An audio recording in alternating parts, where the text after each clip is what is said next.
తీసుకోండి. 136వ కీర్తన, 136వ కీర్తన.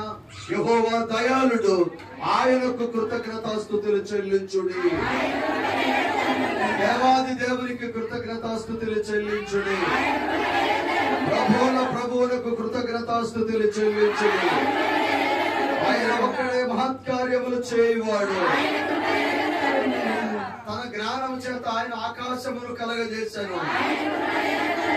ఆయన భూమిని నేల మీద పరిచిన వాడు. ఆయన గొప్ప జ్యోతులను నిర్మించిన వాడు. పగటి వేలుటకు ఆయన సూర్యుని చేశాను.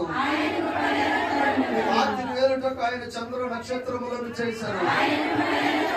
ఐగుప్తు తలుసులను ఆయన హతము చేశాను. వారి మధ్య నుండి ఇశ్రాయేలీయులను ఆయన రప్పించాను. జయ శాసి తన బాహుబలము చేత వారిని రప్పించాను. ఎర్ర సముద్రమును ఆయన పాయలుగా చీల్చాను. ఆయన ఇశ్రాయేలీయులను దాని నడుమ దాట చేశాను. ఫరోను అతని సైన్యమును ఎర్ర సముద్రములో ఆయన ముంచివేశాను. అరణ్యమున ఆయన మార్గము తన ప్రజలను తోడుకొని పోయి వచ్చాను. గొప్ప రాజులను ఆయన హతము చేశాను. ప్రసిద్ధిని చెందిన రాజులను ఆయన హతము చేశాను. రాజైన సీరోగును ఆయన హతము చేశాను. బాషాను రాజైన ఓగును ఆయన హతము చేశాను. ఆయన వారి దేశములను మనకు స్వాస్థ్యముగా అప్పగించాను. తన సేవకుడైన ఇశ్రాయేలుకు దాన్ని స్వాస్థ్యముగా అప్పగించాను. మన దీనదశలో ఉన్నప్పుడు ఆయన మనల్ని జ్ఞాపకం చేసుకున్నాడు.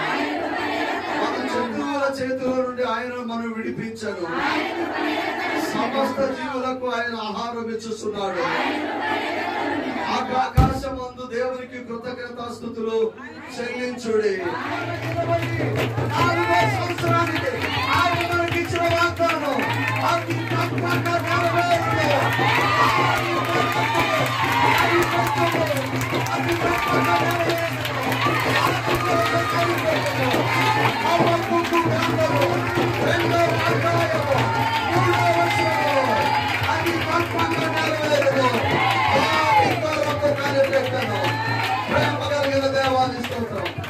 అద్భుతమైన వాగ్దానాన్ని మీరు మాకు అనుగ్రహించారు.